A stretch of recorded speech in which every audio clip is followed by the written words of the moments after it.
मनुष्य की चिंतन शैली में जो संबंध है, जो कहते हैं मुझे बड़ा प्यार है अपने बच्चों से, अपने प्रिय से, अपने पत्नी से, कौन सा शरीर करता, सुख शरीर करता, भोगता कौन, कर्म शरीर। और उसके कारण आत्मा बार बार जन्म लेती। जब हमारे अंदर कोई वासना ही नहीं रह जाता तो प्रेत शरीर फिर वासना के कारण वो जागृत होता है। जो मरणोपरांत वो जैसे ही शरीर छूटता है तो वो आपके साथ तब तक रहता है जब तक वो दाह संस्कार नहीं।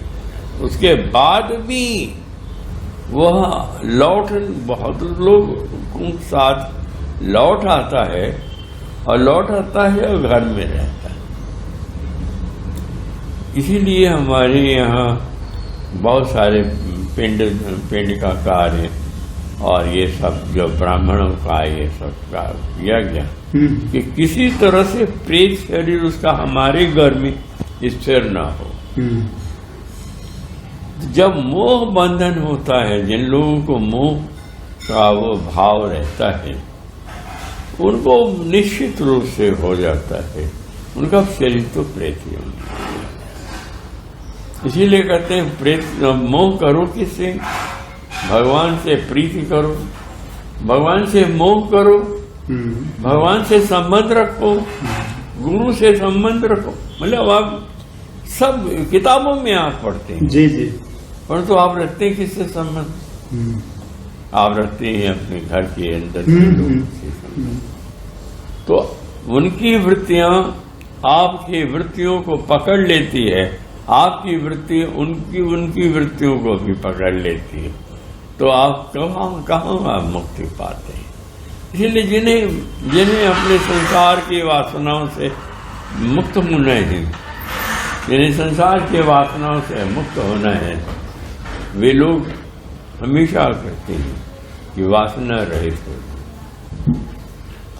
वासना रहित हो जाएंगे तो आपका प्रेत शरीर जो वर्तमान है वो आपका बहुत शिथिल है, वो खत्म हो जाता है।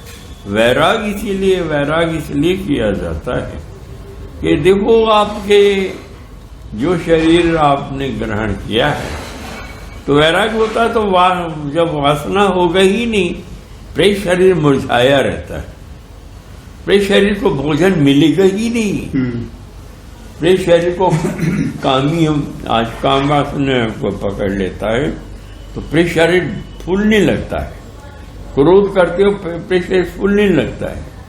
अहम करते हो मैं मालिक हूं इतने बड़े कंपनी का, मैं मालिक हूं, मैं ज्ञाता हूं, मैं एमए पास हूं, ये जो भी कुछ है, मैं बड़ा धनवान हूं, मेरी संपत्ति इतना है, मैं इतने बड़े राज्य में हूं या अपने देश में हूं। तो इस तरह के जितने बोध हैं उनको तो आगमन करना ही है। वो बकवास है। लोग कहते हैं कि मतलब हम आपको बहुत प्यार करते हैं। ये सारी प्रेत योनि को खुश करने के लिए वाणी निकलती है।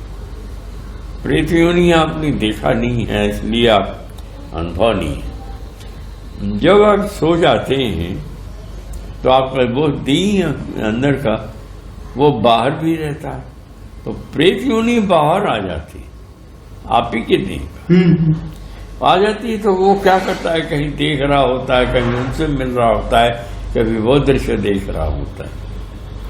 ये प्रेत योनि में स्वप्न की क्रिया प्रेत योनि के कारण जी ठीक। तो होता क्या है कि आप लोग जिन चीजों को लेकर बैठे रहते हैं वही चीजें परोक्ष रूप से, सीधी बात नहीं आती, परोक्ष रूप से वो सामने आने लगती है।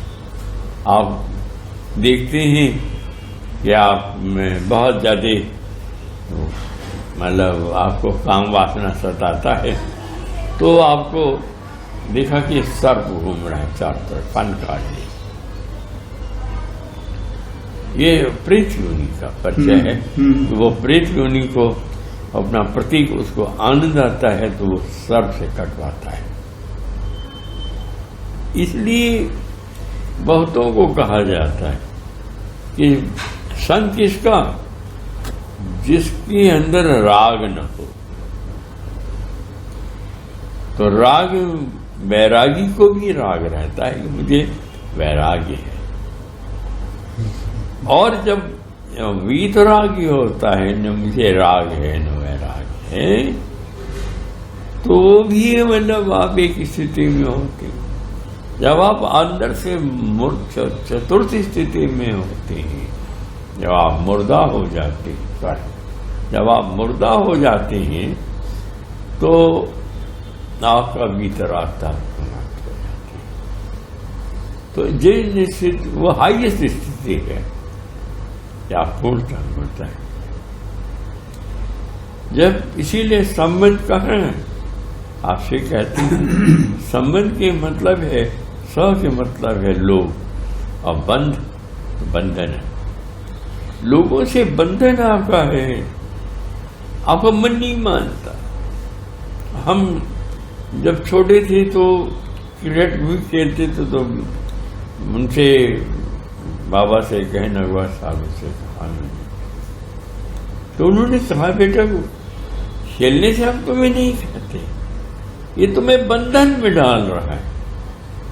तुम कभी शहर के अच्छे खिलाड़ियों में नहीं आओगे, तुम्हारा योग नहीं है।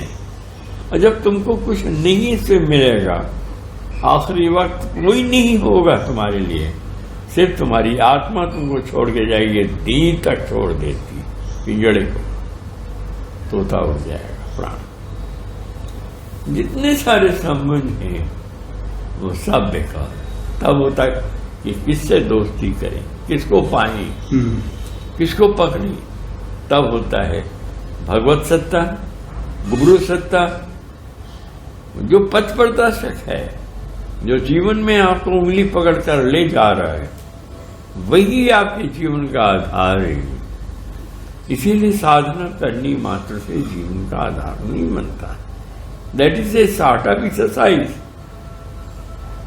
जब जीवन की धारा बदल जाती है, तो कल तक आप कविता और संसार के लिए खुश करने के लिए लिखते थे, आज अपने पिया मिलन के लिए लिखते हैं, तो अंतर पड़ जाता है। तो भाषा में अंतर आ जाता है। आपको लगता है कि हमारे जीवन में आपके सुख मानी है, ईमानदारी से बार बार कहना, सुख होता ही नहीं।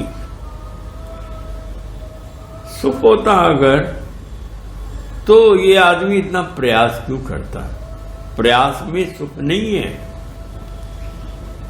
सब कुछ छूट जाने में सुख है। जो चीज तुमको जितनी आकांक्षाएं हैं ये छूट जाएंगे, इससे ये आपके लिए, ये आपकी अलग बात है। साधना में आत्मदर्शन बहुत आवश्यक है। आत्मदर्शन जिसको अपने शरीर के अंदर का ज्ञान नहीं है, कि आप इन शरीर, भाव शरीर, मानस शरीर, आकाशीय शरीर, ब्रह्म शरीर, हमारे शरीर में वर्तमान है।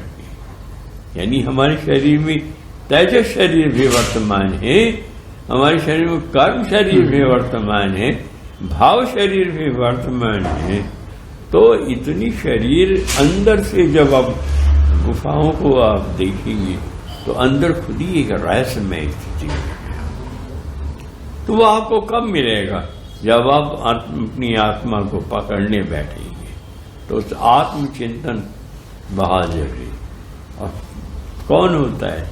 देखो, पत्नी पति ये सब संसार में इस जन्म के साथ ही हमेशा जानेंगे। ये जितना में बेटा, बेटी, भतीजा, दादा, दादी, पोता, पोती, जो सब ये दी ही काल तक का आपका संबंध आपके जीवन काल तक है, जब तक जीवित रहती। जब आप जीवन आपसे छूट जाता है तो सारे संबंध भी बहुत बिखर जाते हैं, मालूम ही नहीं है। मरने वाले प्रेत शरीर को जो छूट के प्रेत योनि में चला गया, यानी उसका योनि बन जाता है, वो उसका भोगदंड शुरू हो जाता है। ये साधना करने वालों को समझाया जाता है कि जीवन शैली थोड़ा बदल लीजिए। जो आदमी अपनी जीवन शैली में सिर्फ संसार के दुनिया भर का वो करता है, आडंबर करता है। अब कोई कहता है हम ये पाठ कराते हैं, फलाना पाठ कराते हैं, कोई कहता है हम ये कथा करवाते हैं। ये थोड़ी देर के लिए मानस शरीर को प्लेजर देते हैं कि हमने ये किया, मतलब बड़ा गदगद हमारा घर और वातावरण बड़ा हुआ। ये आपके थोड़ी देर का है, फिर उसके बाद वही शरीर अनान्य कार्यों में लिप्त होकर लड़ाई हो गया आपके बाप बेटी में। क्या करेंगे आप? कहाँ इतना हमने कथा कराया, वहां का वातावरण हो।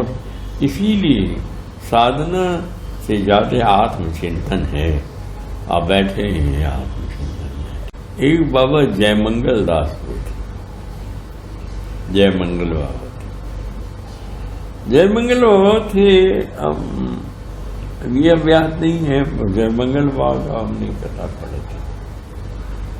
बहुत भारी पूरे परिवार से आज निकल करके वो गुरु सेवा में लग गए। गुरु ने कहा अब आके क्या करोगे? अब तो सूखी लकड़ी हो तुम, तुम्हारे में प्राण संचरण करके क्या पाएंगे? बड़ा चोट लग गया उनको, और वो नदी के किनारे, जयमंगल दास नदी के किनारे वो आहत होकर के वहीं रोते थे और वो रोता था। तो उनको सामने एक ज्योति दिखाई पड़ी एक रात में, उनके पास ज्योति आते हुए। कई दिन बाद न खाते थे न पीते थे, जब करीब 30-40 साल तक खाने नहीं खाए, जब बिल्कुल भोजन छोड़ करके तब भी जिंदा थे अपने आत्म शक्ति से। लोग आते थे जरूर, पर उन्होंने कहा जब तक हम अपने को हमारा गुरु प्रसन्न नहीं होगा हम क्या करेंगे। गुरु ने कहा मैं सूखी लकड़ी हूं, तो मैं इसी चीज को मिटा देना चाहता हूं। तो जीवन भर उन्होंने अपने परिवार की सफलता का सब व्यवस्था करते रहे। जब वक्त आया कि मतलब वो कहेंगे अब तो तुम सूखी लकड़ी हो गए हो, खत्म, अब तुम्हारे यहाँ जीवन का रस ही नहीं रह गया, तुम भाव में कैसे जा सकते? तो जब भाव में ही नहीं जा सकते तो सारा कथा ही व्यर्थ। इसलिए साधना करने वालों के लिए आवश्यक है जीवन शैली थोड़ा सा बदल। हम भी